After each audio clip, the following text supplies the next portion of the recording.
भक्तों, गरुड़ पुराण के धर्म कांड के प्रेत कल्प में मृत व्यक्ति की ऐसी 3 वस्तुओं के विषय में वर्णन किया गया है जिनका उपयोग कभी नहीं करना चाहिए, अन्यथा भयंकर यातनाएं सहन करनी पड़ती है और अनेक प्रकार की हानि होती है।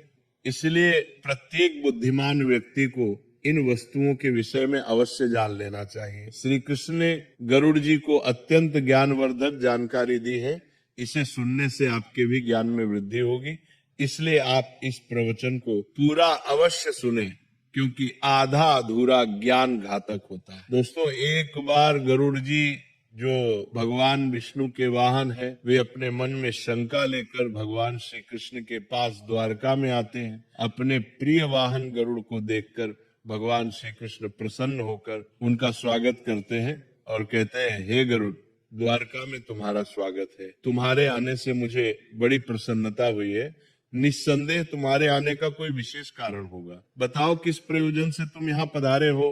गरुड़ जी भगवान को प्रणाम करते हुए कहते, हे प्रभु, आप तो सर्वज्ञ हैं। इस पूरे संसार में कुछ भी आपसे छिपा नहीं है। मैं आपके पास एक शंका लेकर आया हूँ जिसका समाधान केवल आप ही कर सकते हैं। भगवान श्री कृष्ण हंसते हुए कहते हैं, हे पक्षीराज, तुम्हारी जो भी शंका हो निसंकोच होकर पूछ लो। तुम्हारी हर शंका और समस्या का समाधान करना मेरा कर्तव्य है। गरुड़ जी गंभीर स्वर में कहते हैं, हे प्रभु, मेरा प्रश्न यह है कि जब कोई जीव मृत्यु को प्राप्त होता है तब वो अपने साथ क्या क्या चीजें लेकर जाता है, और मृत्यु के बाद उस प्राणी से जुड़ी कौन कौन सी वस्तुओं का उपयोग अन्य लोगों को नहीं करना चाहिए। भगवान श्री कृष्ण ने विचारपूर्ण स्वर में कहा, गरुड़, तुम्हारा प्रश्न अत्यंत महत्वपूर्ण है। इस संसार में जो जन्म लेता है उसकी मृत्यु निश्चित होती है। मनुष्य इस संसार में खाली हाथ अवश्य आता है, किंतु जब उसकी मृत्यु होती है तो वह अपने साथ 5 चीज लेकर जाता है। और यह भी सत्य है कि जीवित मनुष्य को मरे हुए व्यक्ति की 3 चीजों का उपयोग कभी नहीं करना चाहिए। तुम्हारे इन दोनों प्रश्नों का उत्तर देने से पूर्व में एक ब्राह्मण और 5 प्रेत की कथा सुनाता हूँ, जिससे तुम्हारे सभी प्रश्नों का समाधान हो जाएगा। इस कथा को ध्यान से सुनना, क्योंकि इसके माध्यम से मानव जीवन के गूढ़ रहस्यों को समझा जा सकता है। इस कथा का श्रवण करने पर मनुष्य के कोटि कोटि पाप नष्ट होते हैं, इसलिए इस कथा का तुम प्रचार करो। गरुड़ जी ने श्रद्धा से कहा, हे प्रभु, मैं ध्यान पूर्वक आपकी कथा सुनने के लिए तैयार हूँ। कृपया मुझे वह पवित्र कथा सुनाए। फिर भगवान श्री कृष्ण ने गरुड़ जी को वह कथा सुनानी शुरू की। हे गरुड़, एक समय की बात है, मध्य देश में देव शर्मा नाम का एक गरीब ब्राह्मण रहता था। वह अत्यंत गुणवान और शास्त्रों में पारंगत था। उसने वेद और शास्त्रों का बड़े गहराई से अध्ययन किया हुआ था, किंतु वह अपने ज्ञान का कभी दुरुपयोग नहीं करता था। उसने कभी अपने ज्ञान का उपयोग धन कमाने के लिए नहीं किया। अत्यंत गरीब होकर भी वह भिक्षा मांग कर ही अपना गुजारा चलाता था। फिर एक दिन वह ब्राह्मण वन में तपस्या करने के लिए जाने का विचार करता है। वह ईश्वर का ध्यान करने के उद्देश्य से वन में विचरण करने लगा। ब्राह्मण जी वन में प्रवेश करता है। उसका नाम विपिन वन था। ये वन अत्यंत भयानक और डरावना था, जिसके बारे में दूर दूर तक लोग चर्चा किया करते थे। इस वन में प्रवेश करने की हिम्मत बहुत कम लोग कर पाते थे, क्योंकि वहां का वातावरण ही भय से भरपूर था। विपिन वन में ऊंचे ऊंचे पेड़ थे, जिनकी शाखाएं इतनी घनी थी कि सूर्य की किरणें भी नीचे तक नहीं पहुंच पाती थी। इनमें से कुछ पेड़ प्राचीन काल से खड़े थे, जैसे महावृक्ष, जिनकी विशाल जड़ें जमीन से बाहर निकलकर हर दिशा में फैली हुई थी। वहां पर वटवृक्ष और अश्वत्थ जैसे वृक्षों की भरमार थी, जो अपने नीचे किसी को भी दबा सकते थे। इस भयंकर वन में मांडव और शमी जैसे पेड़ भी थे, जिनके पास से गुजरते हुए लोगों के रोंगटे खड़े हो जाते थे। इन वृक्षों की शाखाएं मुड़ी तुड़ी और विकृत थी, और उन पर अक्सर अजीब से जीव लटके रहते थे। वहां उगने वाले पौधे भी डरावने थे। विष, कांता और मंजिष्ठा जैसे जहरीले बेलों ने पूरे वन को अपने शिकंजे में लिया हुआ था। जंगल में हर तरफ कंटीली झाड़ियों उगी हुई थी, जो घुसने वालों को चोट पहुंचाने के लिए तैयार रहती थी। इस वन में विचरण करने वाले पशु पक्षी भी साधारण नहीं थे। यहाँ काले पंखों वाले उल्लू दिन में भी विचरण करते थे, जिनकी भयानक आवाजें हवा में गूंजती थी। जंगली भेड़िए अपने शिकार की तलाश में हमेशा घूमते रहते थे और उनकी आंखें अंधकार में चमकती थी। काले धब्बों वाले तेंदुए और हिंसक भालू भी यहाँ आम थे। पक्षियों में शकुनी नामक गिद्ध और काली मैना पेड़ों पर बैठे दूर से आए लोगों को आतंकित करते थे। विपिन वन का सारा वातावरण ही अत्यंत रहस्यमय और डरावना था, जहाँ हर कदम पर मृत्यु का भय मंडराता रहता था। और चलते चलते वह एक अत्यंत प्राचीन वृक्ष के पास पहुंच जाता है। वह देखता है कि उस वृक्ष के नीचे पंच पिशाच खड़े हुए हैं। वे सभी पिशाच उस जंगल से गुजरने वाले मनुष्यों का भक्षण करते थे। कोई भी मनुष्य उस मार्ग से जाता तो वे उसे पकड़कर खा लिया करते थे। पिशाच होने के कारण उनके अंदर धर्म का कोई अंश नहीं था। वे अत्यंत पापी और दुराचारी थे। वे किसी पर भी कभी दया नहीं करते थे। जब वो ब्राह्मण उस वृक्ष के पास आता है तो वो पिशाच एक दूसरे से कहने लगते हैं, अरे वाह, देखो भाई, हमारे लिए आज ताजा ताजा भोजन आ रहा है। सबसे पहले मैं ही उस ब्राह्मण को खाऊंगा। इसका मांस तो कितना स्वादिष्ट होगा। यह ब्राह्मण केवल सात्विक भोजन ग्रहण करता होगा, इसलिए इसके शरीर में किसी भी प्रकार के रोग नहीं होंगे, कोई कीड़े और कृमि भी नहीं होंगे। इसका मांस खाने में बड़ा आनंद आएगा। दूसरा पिशाच कहता है, इस ब्राह्मण का भक्षण तो मैं ही करूंगा। आज कई दिनों के पश्चात शिकार हाथ लगा है। इस प्रकार से वो पिशाच उसे ब्राह्मण को खाने के लिए आगे आते हैं। लेकिन जब ब्राह्मण उनको पिशाचों को देखता है तो वो बिल्कुल भी भयभीत नहीं होता है। वो ब्राह्मण भगवान विष्णु का परम भक्त था और वह हर समय श्री हरि का नाम जपता रहता था, इसलिए उसे किसी से भी कोई भय नहीं लगता था। उन पिशाचों को देखकर भी ब्राह्मण भयभीत नहीं हुआ और उन पिशाचों की ओर देखते हुए उन्हें प्रणाम करने लगता है और कहता है, हे पिशाचों, तुम्हें नमस्कार है। उस ब्राह्मण का ऐसा विचित्र व्यवहार देखकर पिशाच हैरान हो जाते हैं। विष्णु भक्त ब्राह्मण के सानिध्य से उनके अंदर से हिंसा का भाव नष्ट हो जाता है और वे आश्चर्यचकित होकर उसे ब्राह्मण की ओर देखते हैं और ब्राह्मण से कहने लगते हैं, हे महात्मा, आप कौन हैं और इस वन में अकेले क्यों भटक रहे हैं? हम पिशाचों को देखकर भी आपको जरा सा भी भय नहीं लगा। बड़े बड़े शूरवीर योद्धा भी हम पिशाचों को देखकर थर थर कांपने लगते हैं, हमें देखकर डर कर भागने लगते हैं, किंतु आपके मन में किसी भी प्रकार का भय दिखाई नहीं पड़ रहा है। आपके सानिध्य में आने पर हमारी भूख भी समाप्त हो चुकी है। हम तो आपको भोजन समझकर प्रसन्न हो रहे थे और आपको खाने वाले थे। फिर वो ब्राह्मण कहता है, हे पिशाचों, मुझे आपसे बिल्कुल भी भय नहीं लग रहा है, क्योंकि मैं जानता हूँ कि भगवान हमेशा मेरे साथ हैं और उनकी इच्छा के बिना तो पेड़ का पत्ता तक नहीं हिलता। यदि मेरी मृत्यु आप पिशाचों के द्वारा ही होनी है तो मुझे भी स्वीकार है। प्रभु ने मेरे भाग्य में जो भी लिख दिया है मुझे वो मंजूर है। यदि मुझे खाने से आपकी तृप्ति होती है तो मैं इसे मेरा सौभाग्य समझूंगा। इस संसार के प्रत्येक प्राणी को सुख प्रदान करना, उनकी तृप्ति करना ही प्रत्येक मनुष्य का कर्तव्य है। पिशाच भी ईश्वर द्वारा ही बनाए हुए हैं, इसलिए मैं आपकी निंदा भला कैसे कर सकता हूँ। ब्राह्मण के ऐसे वचन सुनकर वे सभी पिशाच आश्चर्यचकित हो जाते हैं और ब्राह्मण से कहने लगते हैं, ब्राह्मण देवता, आपके वचन अत्यंत सुंदर हैं, जिन्हें सुनकर ही हमारी तृप्ति हुई है। हम आपका भक्षण नहीं करेंगे। कृपया आप हमें बताइए कि आप कौन हैं और किस कारण से आप इस वन में भटक रहे हैं। वह ब्राह्मण कहता है, हे पिशाचों, मेरा नाम देव शर्मा है और मैं प्रभु की भक्ति करने के लिए इस वन में उचित स्थान खोज रहा था, किंतु आपको देखकर लगता है कि आप बहुत कष्ट में हैं। मुझे बताइए कि किस कारण से आपको पिशाच बनना पड़ा। यदि मैं आपकी कोई सहायता कर सकता हूँ तो आप अवश्य कहें, मैं अपने सामर्थ्य के अनुसार आपकी जो भी हो सके मदद अवश्य करूंगा। ब्राह्मण की बातें सुनकर सभी पिशाच सुन्न हो जाते हैं और कहने लगते हैं, हे द्विज श्रेष्ठ, आपको बार बार प्रणाम है। हम सभी पिशाच हमारे पाप कर्मों के कारण ही बने हैं। हमने हमारे पितरों का अपमान किया है, इसी कारण से हमें ये पिशाच योनि प्राप्त हुई है। ना जाने कब हमें इस पिशाच के शरीर से छुटकारा मिलेगा। हमने मनुष्य रहते हुए भी बहुत पाप किए थे और पिशाच बनकर तो हमने अनगिनत पाप किए हैं, कितने ही निर्दोष मनुष्यों और प्राणियों को हमने मार कर खाया है। इसीलिए हमें ऐसा लगता है कि हमें कभी पिशाच योनि से मुक्ति नहीं मिलेगी। फिर ब्राह्मण कहता है, हे पिशाचों, मैं आपकी व्यथा को समझता हूँ, कृपया आप मुझे बताइए मैं किस प्रकार से आपको मुक्ति दिला सकता हूँ। मैं मध्य देश में रहने वाला देव शर्मा ब्राह्मण हूँ। मैंने अनेक तप, व्रत और उपवास किए हैं, इसलिए आपकी मुक्ति के लिए भी यदि कोई व्रत उपवास हो तो मुझे बताइए, वह मैं अवश्य करने का प्रयास करूंगा। ब्राह्मण की बात सुनकर उन पिशाचों को समझ में आ जाता है कि यह ब्राह्मण तो उनका ही पुत्र है।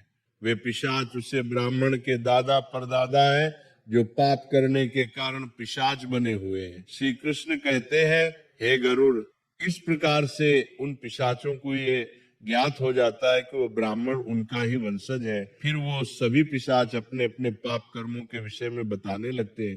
पहले पिशाच, जिसका नाम उच्छिष्ट था, वो आगे बढ़ा।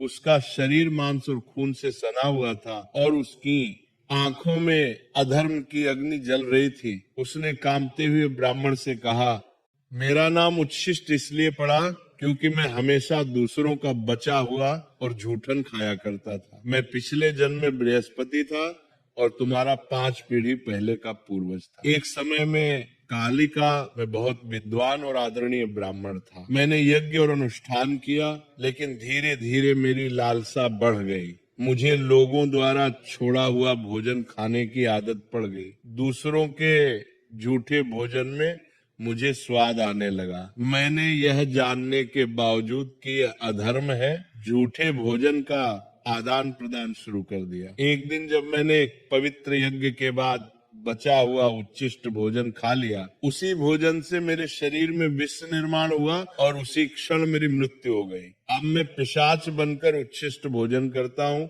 और यही मेरा श्राप है। दूसरा पिशाच, जिसका नाम नग्न अंग था, वो आगे आया। उसका पूरा शरीर नग्न था और उसकी हड्डियां दिख रही थी।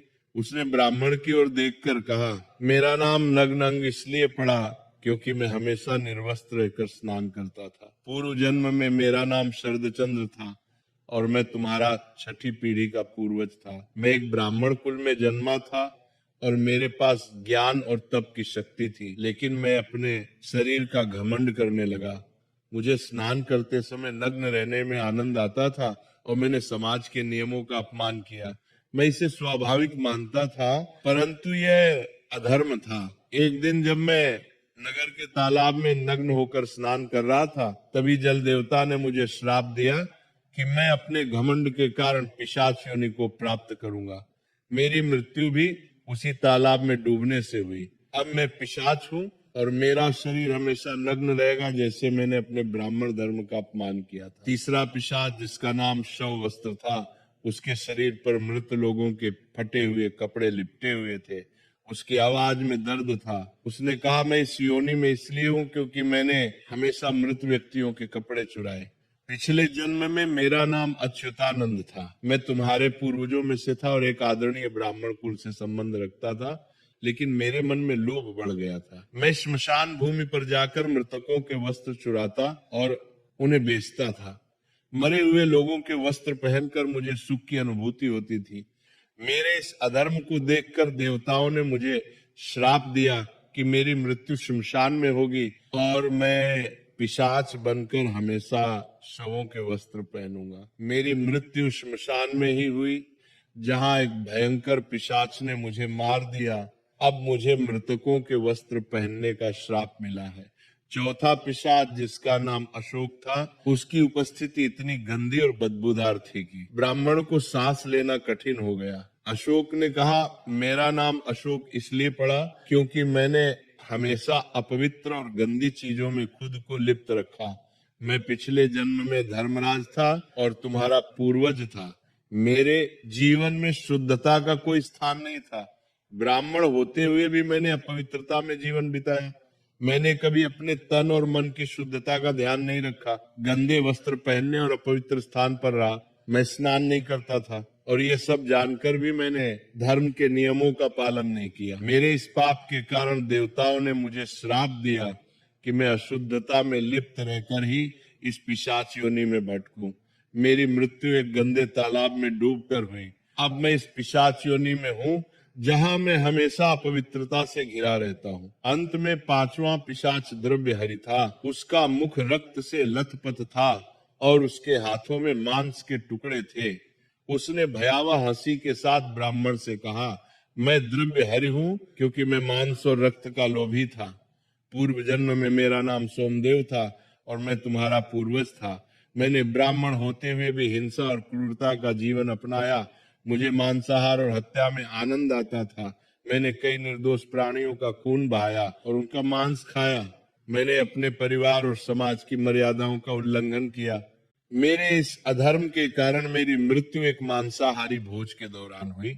जब मैंने एक गाय का मांस खाया, देवताओं ने मुझे श्राप दिया कि मैं इस पिशाच योनि में आकर रक्त और मांस का लोभी बनूंगा। अब मैं हमेशा द्रव्य हरि बना हुआ हूँ। इस प्रकार से वे पिशाच कहते हैं, हे वत्स, हम हमेशा ही उचित वस्त्र पहनते थे। गंदे मैले वस्त्र पहनकर ही भोजन, पूजा पाठ आदि कार्य किया करते थे। हमने हमेशा ही उच्चिष्ट भोजन ही ग्रहण किया है। इसी कारण से हमारी यह दुर्गति हुई है। हम निर्वस्त्र होकर स्नान करते थे, जिस कारण से हमारे पितृगण हमसे रुष्ट हो गए। हमने कभी पितरों के लिए भोजन अर्पित नहीं किया। इसी कारण से हमें मृत्यु के पश्चात प्रेत बनना पड़ा। फिर वे पिशाच कहते हैं, हे वत्स, हम तुम्हारे ही वंश से हो, हम तुम्हारे पूर्वज हैं। ये ईश्वर की ही कृपा है कि उन्होंने तुम्हें हमारे पास भेजा है। अब हमें यकीन हो गया है कि तुम हमें मुक्ति अवश्य दिलाओगे। हे वत्स, तुम अभी जाओ और हमारी मुक्ति के लिए उपाय करो। अपने पूर्वजों की ऐसी दशा देखकर वह ब्राह्मण अत्यंत दुखी हो जाता है और सोचने लगता है कि प्रत्येक मनुष्य का यह निहित कर्म है कि वह अपने पूर्वजों को मुक्ति दिलाने के लिए कार्य करे। वह ब्राह्मण उन पिशाचों को वचन देता है और कहता है, हे पितामह, मैं आपकी मुक्ति के लिए अवश्य उपाय करूंगा। फिर वह ब्राह्मण मुनि अगस्त्य के पास जाता है और उन्हें पितरों की मुक्ति के लिए उपाय पूछता है। मुनि अगस्त्य उससे ब्राह्मण को पितरों की मुक्ति के लिए किए जाने वाले तर्पण, श्राद्ध, पिंडदान, दान, धर्म आदि क्रियाओं के बारे में बताते हैं। फिर वह ब्राह्मण पवित्र नदी के तट पर जाकर अपने पूर्वजों के लिए वे सभी कार्य करता है जो मुनि अगस्त्य ने बताए हुए होते हैं। वह पहले नदी के पवित्र जल से तर्पण करता है, फिर नदी के तट पर बैठकर पिंडदान करता है और उससे जो कुछ भी हो सके उसी के अनुसार दान धर्म करता है। इस प्रकार से उसे ब्राह्मण के द्वारा तर्पण और दान धर्म करने से वो सभी पिशाच मुक्त हो जाते हैं और स्वर्ग की ओर जाने लगते हैं। फिर श्री कृष्ण गरुड़ से कहते हैं, हे गरुड़, इसीलिए मनुष्य को कभी उच्चिष्ट वस्त्र नहीं पहनने चाहिए, अर्थात गंदे और मैले कपड़े नहीं पहनने चाहिए। कभी उच्चिष्ट भोजन ग्रहण नहीं करना चाहिए। दूसरों का झूठा जमीन पर पड़ा हुआ, दूसरों के द्वारा लांघा गया तथा पितरों को अर्पण किए बिना किया गया भोजन उच्चिष्ट भोजन होता है। हे गरुड़, अब मैं तुम्हें मृत व्यक्ति की उन वस्तुओं के विषय में बताता हूँ जिनका उपयोग जीवित मनुष्य को कभी नहीं करना चाहिए, इसीलिए तुम ध्यान से सुनो।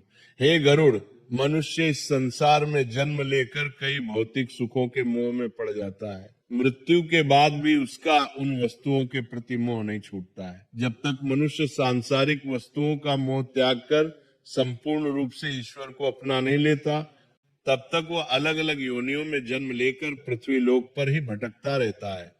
कभी कभी यह मोह इतना अधिक होता है कि वह मृत्यु के बाद भी इसी पृथ्वी लोक पर भ्रमण करता है, अर्थात वह प्रेत योनि धारण करता है। यदि किसी मनुष्य की अकाल मृत्यु हो जाती है तो वह भी प्रेत योनि में चला जाता है और प्रेत बनकर वो अपने ही परिवार के लोगों को दुख देने लगता है। कई बार मनुष्य अपने मृत परिजनों की वस्तुओं को उनकी याद में अपने पास रख लेते हैं या उनकी वस्तुओं का उपयोग भी करने लग जाते हैं। लेकिन मनुष्य को मृत व्यक्ति की कुछ वस्तुओं का उपयोग कभी नहीं करना चाहिए, क्योंकि इन वस्तुओं के साथ उस मृत व्यक्ति की ऊर्जा जुड़ी हुई होती है। उस मृत व्यक्ति का उन वस्तुओं के प्रति मोह बहुत अधिक होने के कारण वो मृत्यु के बाद भी उन वस्तुओं से जुड़ा रहता है और यदि कोई इन वस्तुओं का प्रयोग करता है तो उसे कई परेशानियों का सामना करना पड़ता है। वह मृत आत्मा उसे कई प्रकार से कष्ट देने लगती है। इसलिए किसी भी मनुष्य को मरे हुए व्यक्ति की चीजों का इस्तेमाल कभी नहीं करना चाहिए। मनुष्य चाहे तो उन वस्तुओं को संभाल कर अपने घर में रख सकता है अथवा उन चीजों को नदी के जल में प्रवाहित कर सकता है, लेकिन भूल से भी उनकी वस्तुओं का इस्तेमाल नहीं करना चाहिए। उस मृत आत्मा की शांति के लिए मनुष्य उस व्यक्ति की प्रिय वस्तुओं का दान करता है तो ये बहुत ही शुभ होता है। सबसे पहली वस्तु है मृत व्यक्ति के कपड़े। मृत व्यक्ति के कपड़ों का कभी भी इस्तेमाल नहीं करना चाहिए, उन्हें भूल कर भी पहनना नहीं चाहिए। ऐसा करने से मृत व्यक्ति की आत्मा उस व्यक्ति से जुड़ जाती है जो इनका इस्तेमाल करता है। मृत व्यक्ति की यादें उस व्यक्ति को सताने लग जाती हैं जो उनके कपड़ों का इस्तेमाल करता है, जिस कारण वह व्यक्ति मानसिक और शारीरिक रूप से कमजोर हो जाता है। उस व्यक्ति को अपने मृत परिजन की ऊर्जा का एहसास भी होने लगता है।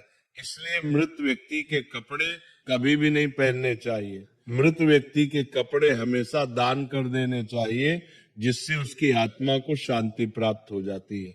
दूसरी चीज है मृत व्यक्ति के गहने। मृत व्यक्ति के गहने भी उसके कपड़ों की तरह ही उसकी ऊर्जा के स्रोत होते हैं। मृत व्यक्ति का अपने गहनों से लगाव कपड़ों से भी कई गुना ज्यादा होता है, क्योंकि प्रत्येक व्यक्ति गहने खुद को सुंदर प्रतीत करने के लिए पहनता है। लेकिन जब व्यक्ति की मृत्यु हो जाती है और उसके गहने कोई दूसरा व्यक्ति पहन लेता है, तब मृत व्यक्ति की आत्मा असहज महसूस करने लगती है। वह आत्मा उस व्यक्ति को परेशान करने लग जाती है। आत्मा मोक्ष की राह पर ना जाकर इसी मृत्यु लोक में अपने ही परिजनों को परेशान करने लग जाती है।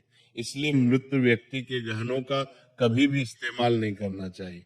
व्यक्ति की मृत्यु के बाद उसके गहनों को गलाकर अन्य आभूषण करवा लेने चाहिए, अन्यथा उन्हें मंदिर में दान कर देना चाहिए। तीसरी वास्तु है मृत व्यक्ति की माला। जीवित रहते हुए इंसान अपनी माला से मंत्रों का जाप करता है। उसके गले की माला ही उसके जीवन भर के पुण्य की कुंजी होती है। मृत्यु के बाद व्यक्ति की माला को कभी जीवित मनुष्य को धारण नहीं करना चाहिए। उसकी माला को पवित्र नदी के जल में प्रवाहित कर देना चाहिए। पवित्र नदी उस मृत व्यक्ति के सभी पुण्यों को बहाकर स्वर्ग में ले जाती है। श्री कृष्ण कहते हैं, मृत्यु के बाद मनुष्य अपने साथ केवल अपने पाप और पुण्य लेकर जाता है, सभी भौतिक वस्तुओं को यहीं पर छोड़ देता है। इसलिए उसे कभी उन वस्तुओं के प्रति अत्यधिक मोह नहीं करना चाहिए। श्री कृष्ण कहते हैं, हे गरुड़, मृत्यु के बाद आत्मा के साथ कुछ ऐसी चीजें होती हैं जो अगले जन्म में भी साथ जाती हैं। ये चीजें आत्मा के कर्म और इच्छाओं से जुड़ी होती हैं। अब मैं तुम्हें उन 5 बातों के बारे में विस्तार से बताऊंगा। भगवान श्री कृष्ण कहते हैं, कामना वह पहली चीज है जो आत्मा के साथ मृत्यु के बाद भी रहती है। मनुष्य की कामनाएं उसे नया शरीर धारण करने के लिए प्रेरित करती है। कामना एक ऐसी शक्ति है जो आत्मा को लगातार नए शरीर की खोज में लगाए रखती है। जब एक व्यक्ति की मृत्यु होती है तो उसकी इच्छाएं उसके साथ जाती हैं और ये इच्छाएं उसके नए जन्म में पुनः कार्य करती हैं। कामना को एक प्रकार की चंचल ऊर्जा माना जाता है जो आत्मा को सांसारिक जीवन के चक्र में बांधे रखती है। अगर मनुष्य अपनी सभी इच्छाओं का त्याग कर देता है तो उसे मोक्ष की प्राप्ति हो सकती है। इसीलिए कहा गया है कि मृत्यु के समय अपनी इच्छाओं का त्याग करना अत्यंत महत्वपूर्ण है। जो लोग मृत्यु के समय अपनी इच्छाओं को साथ लेकर जाते हैं उन्हें पुनः जन्म लेना पड़ता है, क्योंकि उनकी कामनाएं उन्हें अगले जीवन के लिए प्रेरित करती है। श्री कृष्ण कहते हैं, वासना कामना का ही एक उन्नत रूप है। वासना वह है जो मनुष्य को इंद्रियों के सुख और भोग की ओर आकर्षित करती है। ये एक ऐसी लालसा है जिसका कोई अंत नहीं है। मृत्यु के समय भी अधिकांश लोग वासना से मुक्त नहीं हो पाते। ये वासना सांसारिक वस्तुओं, धन, परिवार और भोगों के प्रति आकर्षण को बढ़ाती है। वासना इतनी शक्तिशाली होती है कि मृत्यु के बाद भी आत्मा के साथ रहती है। वासना का उदाहरण विष्णु पुराण में राजा भरत की कथा में मिलता है। राजा भरत ने एक हिरण के बच्चे से अत्यधिक प्रेम किया और उनकी वासना इस बच्चे के प्रति इतनी प्रबल थी कि मृत्यु के समय भी वो उसी हिरण के बारे में सोचते रहे। परिणाम स्वरूप उन्हें अगले जन्म में हिरण की योनि प्राप्त हुई। ये दिखता है कि वासना आत्मा को बंधनों में बांधे रखती है। मन की शांति और ज्ञान से ही वासना से मुक्ति मिल सकती है। श्री कृष्ण आगे कहते हैं, कर्म मनुष्य की सबसे महत्वपूर्ण धरोहर है जो उसके साथ मृत्यु के बाद भी जाती है। मनुष्य जीवन में जो भी कार्य करता है, अच्छे या बुरे विकर्म उसके अगले जन्म में फल देते हैं। मृत्यु के समय आत्मा द्वारा किए गए सारे कर्मों का लेखा जोखा होता है। अगर किसी व्यक्ति ने अच्छे कर्म किए हैं तो उसे परलोक में सुख और शांति मिलती है और अगले जन्म में भी उसे समृद्धि प्राप्त होती है। वहीं अगर उसने बुरे कर्म किए हैं तो उसे नरक या दुखदायी जीवन की प्राप्ति होती है। यही कारण है कि हमारे धर्म शास्त्रों में कर्म को अत्यधिक महत्व दिया गया है। कर्म की गति इतनी अद्भुत होती है कि ये 7 जन्मों तक आत्मा का पीछा करती है। इसलिए मनुष्य को सदैव पुण्य कर्म करने का प्रयास करना चाहिए। भगवान श्री कृष्ण चौथी चीज के रूप में कर्ज का उल्लेख करते हैं। वे कहते हैं, कर्ज एक ऐसी वस्तु है जो मृत्यु के बाद भी आत्मा का पीछा करती है। यदि कोई व्यक्ति जीवन में किसी से ऋण लेता है और उसे चुकाए बिना मर जाता है तो कर्ज अगले जन्म में भी उसके साथ रहता है। कर्ज आत्मा पर एक प्रकार का बंधन बनाता है और जब तक ये चुकाया नहीं जाता आत्मा इससे मुक्त नहीं हो सकती। मृत्यु के बाद उसे आत्मा को परलोक में कर्ज चुकाने के लिए भी दंड दिया जा सकता है। पुनर्जन्म में कर्ज के कारण व्यक्ति को शारीरिक या मानसिक कष्ट झेलना पड़ सकता है। इसीलिए धर्म शास्त्रों में कहा गया है कि जीवन में लिए गए सभी कर्मों को चुकाकर ही मृत्यु की ओर बढ़ाना चाहिए ताकि आत्मा अगले जन्म में इस बोझ से मुक्त हो सके। अंत में भगवान श्री कृष्ण गरुड़ जी को भक्ति का महत्व बताते हैं। वे कहते हैं, भक्ति वह पवित्र मार्ग है जो आत्मा को ईश्वर से जोड़ता है। जो व्यक्ति सच्चे मन से भगवान की आराधना करता है उसकी आत्मा मृत्यु के बाद भी उसे भक्ति का फल प्राप्त करती है। भक्ति ही वह शक्ति है जो आत्मा को जन्म मरण के चक्र से मुक्त कर सकती है और उसे मोक्ष की प्राप्ति दिला सकती है। भक्ति से भरा हृदय मृत्यु के बाद भी ईश्वर के समीप रहता है। यही कारण है कि भक्ति को जीवन का सबसे पवित्र साधन माना गया है। इस प्रकार भगवान श्री कृष्ण ने गरुड़ जी को बताया कि आत्मा के साथ मृत्यु के बाद कामना, वासना, कर्म, कर्ज, पुण्य और भक्ति रहती है। ये चीजें आत्मा को जीवन के चक्र में बांधे रखती है या मोक्ष की ओर ले जाती है।